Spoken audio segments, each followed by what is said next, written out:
Hey guys, welcome to my channel. Happy Saturday, everyone. Very good evening to all who are watching this video. So, this video I'm going to tell how to fix if your PC has been compromised by a third party, or I mean an attacker, basically. Okay, and so most of us are insecure on seeing the latest trend of cyber attacks, right? So we always try to ensure our personal computer is always protected and free from all these attacks, okay, that could compromise our device, okay. And basically, in case of enterprise network or organizations, they already would have a lot of security tools put in place, security mechanisms in place to um, avoid these attacks, these deadly attacks from attackers. Okay, like let's say if the organization has an EDR solution nowadays, XDR is also prominent, as well as we have NDR and even the next gen firewalls, next gen antivirus. All these security tools and mechanisms that are put in place by default prevent such attacks. However, in case of our personal asset in the form of laptop, is though it is hardened by operating system, though there are a lot of security feature set available within our operating system, like your memory integrity,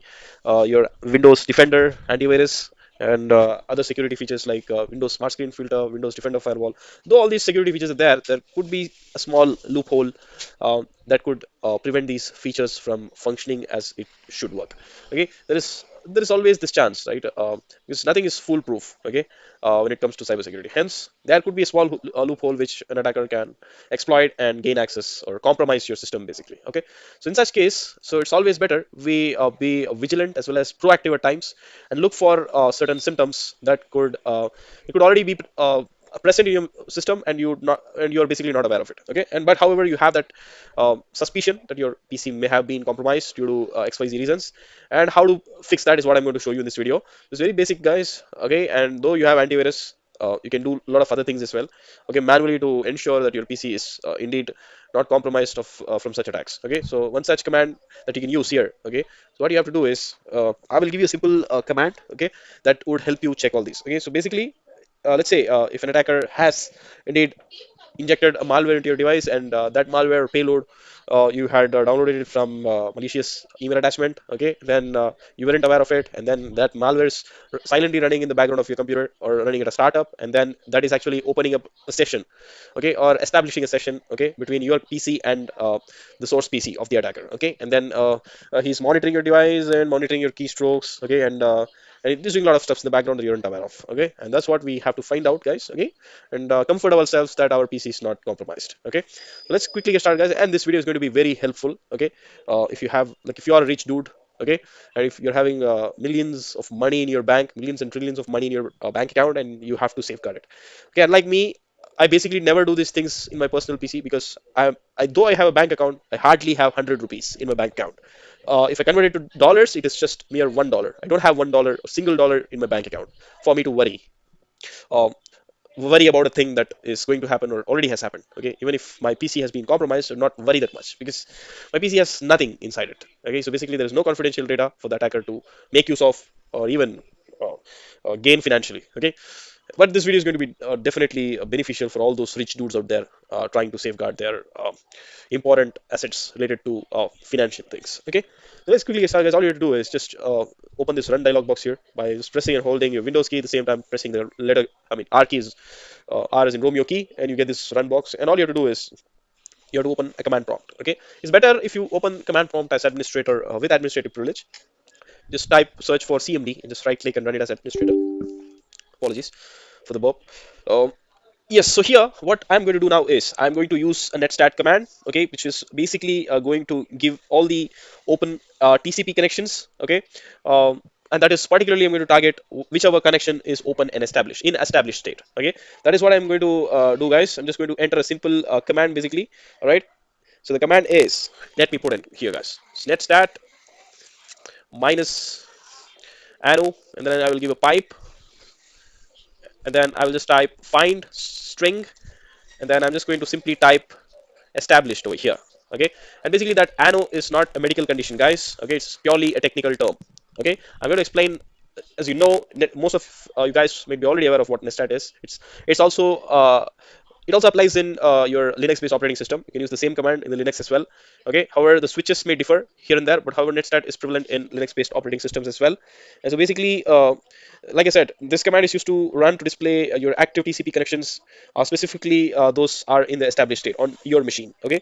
And like I said, the minus or the hyphen ano here does not indicate there is a medical condition. Okay, it's not a medical condition, guys. You're thinking, maybe thinking, it's purely a technical term. Okay, which I'm just going to explain what exactly each of these alphabet denotes. So basically, A means it's going to display all the network connections on listening ports, as well as the N defines numerical value.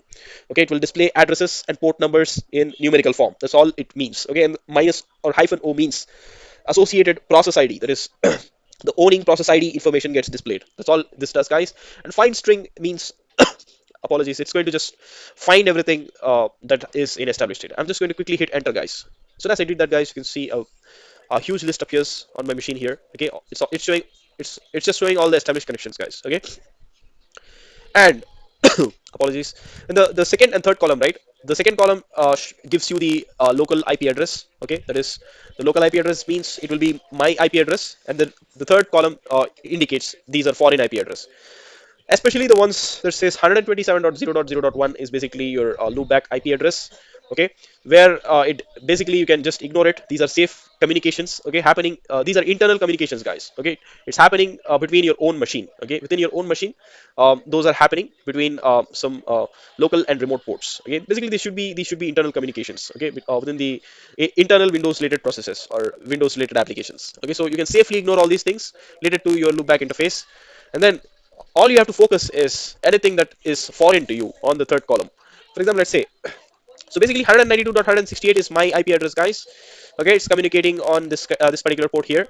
Okay, with a foreign IP address over here. Okay, so basically this also 443 port generally is your web browser traffic, guys. This mostly should be your Edge browser. Okay, opening some browsing sessions. Okay, could be your browsing sessions here. Okay, however, we just have to verify what this port is exactly doing. Okay, and also we have to also ensure that, for example, this particular process ID, let's say this particular event here, which has the foreign IP address here, which has established connection.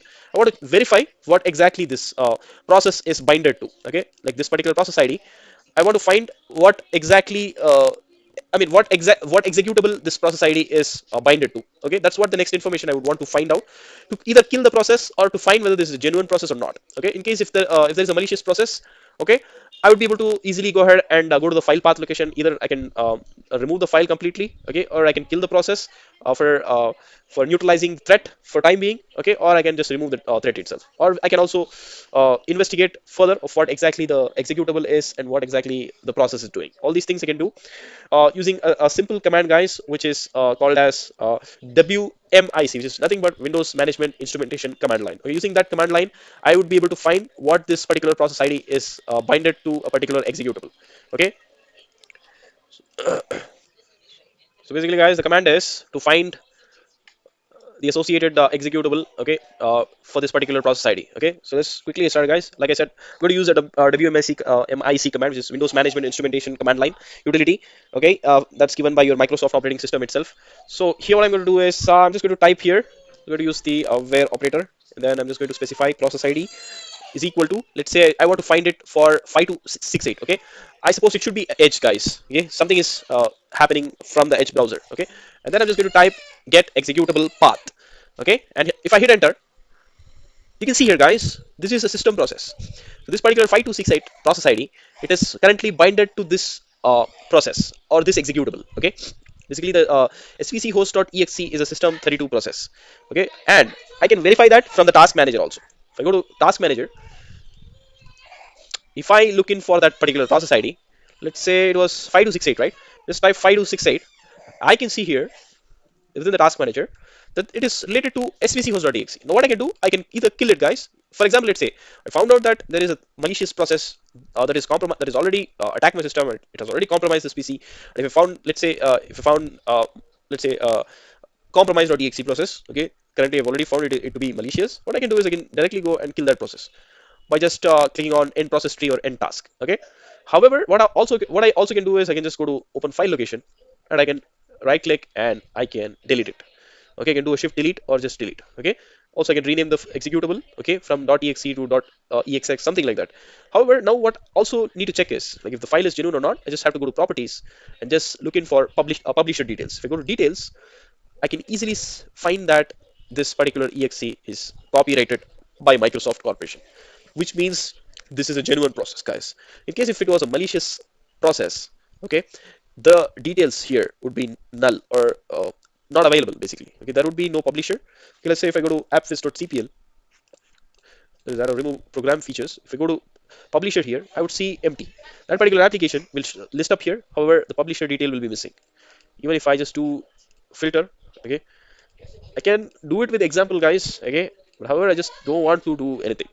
Can put some test malware on my PC, which I can do that and give you a proper demonstration what exactly I'm trying to convey to you. Okay, in case of a malicious software or malicious software already installed on your PC, either by social engineering or through your own mistake, okay, it is going to get listed here, okay, and you will see there would be no publisher information. Okay, that itself would be an alarming sign that your PC has been compromised. Okay, and this also is a way by just going to properties and going under details to verify whether the file is having a proper publisher details or not. Okay, as well as the file has to be digitally signed by a provider. You can see the svc host.exe has a digital signature, and the name of signature is Microsoft Windows. Okay, and if I go to certificate, okay, though the certificate is expired, if you see here, but still this has a valid signature, digital signature. Okay, that is the publisher is Microsoft Windows. However, not necessarily all executables would have a digital signature. However, the publisher name is a must to verify the integrity of the file. Okay, within your system. Hence, this is one way of doing it, guys. Okay, and if I further dig down to other processes here, let's say I want to look in for this particular process ID. What I'm going to do is going to simply copy this command here, paste it, just keep changing the process ID alone. Let's do one by one, guys. Okay, 9592, and here you can see, guys, it is related to OneDrive here. Okay, so it's obvious that OneDrive is it's a genuine software. Okay, probably I've been running the OneDrive application, okay, in the background, and that's why it is getting displayed as established. Okay, if you close the OneDrive, this event should pass, and then I'm going to do the next thing for the next port, basically. Okay, which is 1244. Something should be related to Edge, guys. You can see here it is msh.exe. Basically, my Edge is opened already, and then that is what it is binded to. This particular process ID is binded to the Edge application because it's open, and it should be doing some browsing at the backend. Okay, or if I may have opened some web pages. Okay, as a result, it's getting displayed here. So let's do for the last one, 7864. Okay, something should be related to Defender as well. Okay, this is explorer.exe, guys, just your file explorer process. So again, it should be because I have opened the file explorer more recently, so it's getting displayed. And also one important thing is checking your startup, guys. Mostly some kind of malwares or payloads could try to retain the persistence even after reboots. In that case, the startup running on the startup will allow to maintain that persistence. Hence, it's important to check whatever startups are there. Okay, so let's say to refresh it quick. So you can see here, guys, this is the best example, guys, which I was talking about the publisher name, right? If you see here, these are all the startup items within my PC, guys. Okay, this security health tray is nothing related to its Defender. Okay, Defender security component. Excuse me, guys. So this is basically a system32 application. Like I said, guys, you can see here. If I go to details, it's clearly copyrighted by Microsoft Corporation, which means that this is a Microsoft owned process or file. Okay. However, you can see here there is no signature available over here. So, like I said, it's not necessary that Microsoft would sign all of for all of its executables and processes, etc. Okay, only if there is ultimate necessary to do it, it will be done. However, in case as an example for this particular executable, Microsoft thought that it's not necessary to be signed, hence the signature is unavailable. Okay, and yeah, so that's how you do it, guys. And here you can see the publisher name, okay, for almost all the applications that is part of the startup here. Okay, but let's say for this Asus Smart Display Control, publisher name is not visible. So what do I do? Do I just go ahead and disable it? No. Just going to go to properties, look in for digital signature, which is there, and then if I go to details, it is showing as Asus. This particular application belongs to Asus or owned by Asus. So which means this is a genuine application. So I need not do anything. It's just for I mean If the publisher name is missing, it's just for our awareness, and we have to dig in further and investigate. That's all it means. Okay, necessarily not means that there is no publisher information means the application is malicious. For example, let's say this virtual pet. Okay, it seems suspicious to me. What I'm going to do is quickly go to properties. Okay, and you can see here application.exe. It's again it is raising my eyebrows. However, it's not malicious because if you see the location, it's in ASUS location. However, we cannot trust like that. If it is under ASUS, it's going to be a genuine file. Okay, but however, if you go to digital signature, it is signed by ASUS. And if I just look into the details of the signature, you can see the digital signature is okay. If you go to certificate, and it is issued by DigiCert Enterprise solution. Okay, so it's a public key infrastructure solution, guys. Okay, DigiCert is one of the leading certificate providing company. Okay, hence you can trust by just with your trust in blindness. Okay, that this is going to be genuine. Okay, because DigiCert is a very it's one of the top companies supplying SSL certificates. Okay, and so I've got the confirmation. If I just go to details, and here I just get the same information. That is, this particular process or application is signed by Asus company, which is my laptop's manufacturer name, and it's of course Asus is a big brand and in the computer manufacturing field, and hence I can just confirm that this is not a harmful application running at my startup. Okay, so it's benign according to me. And if I further drill down, uh, you can see OneDrive we can ignore, and then MSH we can totally ignore. If I just go to VMware tray, and it's of course related to my VMware Workstation Pro Player probably, you can see here. It's related to VMware Workstation Pro Player. It has the digital signature, VMware security, sorry, details. I can see here VMware incorporation, and then that's how you do it, guys. And I have already explained you in these basic checks are not sufficient to tell that your machine is compromised or not. But however, these are the basic things that definitely you can carry on your or carry out in your personal device, because your personal device is not so complicated or sophisticated in comparison to how the enterprise environments in the organizations are managed. Hence, these checks should be sufficient enough to tell your PC is compromised or not. However, if you want to dig in deeper, you can use advanced tools that Microsoft provides in the form of internal suite. Okay, there are a lot of tools, guys, like Process Explorer, AutoRuns utility, okay, which I have made a detailed video on how to use AutoRuns utility, guys. If I start continuing and opening that tool and demonstrating, this video will become more lengthy, and at the end you will get bored. However, I have already made a couple of videos related to AutoRuns utility, how to analyze if there is a malware on your device or not using AutoRuns utility. Please go ahead and check out that playlist, which I have specifically named as Microsoft AutoRuns. Okay, using those videos, you go through those videos alone, you can easily understand what the AutoRuns tool is about. It's an advanced tool, guys, which is totally free of cost, which Microsoft provides. Okay, as part of that Sys internal suite. You can definitely go ahead and check out the playlist of mine and go through those videos. It will be very helpful and useful for you. And thanks for sticking throughout this video and watching this entire video if you had watched.